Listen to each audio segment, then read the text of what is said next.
Hello বন্ধুরা, তো আমি রেডি হয়ে গেছি। আজকে আছে আমার ব্রাইড সাজানো, তো আমি সেখানেই যাচ্ছি।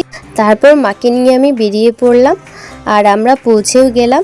এই দেখো, মা তো বসে আছে আর আমি ব্রাইডকে দেখছি। ব্রাইড ঘুরে বেড়াচ্ছে, এখনও কিছুই হয়নি। তো আমি বলছি ব্রাইডকে যে সাজাতে তো টাইম লাগবে, একটু তাড়াতাড়ি করো। ব্রাইড বলছে মাথায় জল ঢালবে।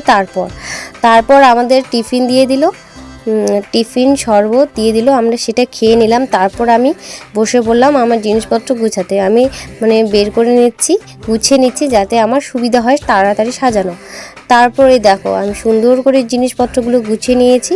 তোমরা কি এভাবে গুছিয়ে নাও বন্ধুরা? কমেন্ট করে জানাবে। তারপর আমি ব্রাইডের জন্য অপেক্ষা করছি, কখন আসবে ব্রাইড, আমি কখন সাজাবো। তারপর আমি ব্লেন্ডারগুলো ভিজিয়ে রেডি করে নিলাম আর ফাইনালি ব্রাইড চলে এসেছে। ব্রাইডকে আমি শাড়ি পরিয়ে রেডি করে নিয়েছি, হেয়ার ক্রিম্পিং করে নিয়েছি। তারপরে এই দেখো ফাইনাল লুক। কেমন লাগছে বন্ধুরা কমেন্ট করে জানাবে। আর আমার যদি মেকআপ টিউটোরিয়াল তোমরা জানতে চাও তাহলে আমাকে কমেন্ট করো, আমি আমার মেকআপ টিউটোরিয়াল তোমাদের দিব আর মেকআপ ভিডিও দেবো।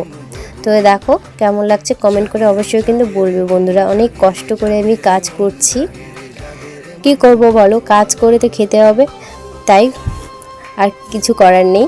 তো চলো, আমার ভিডিওগুলো যদি ভালো লাগে লাইক কমেন্ট শেয়ার করো আর চ্যানেলটাকে প্লিজ সাবস্ক্রাইব করে আমার পাশে থেকো বন্ধুরা। আমি খুব অসহায় মেয়ে একটা।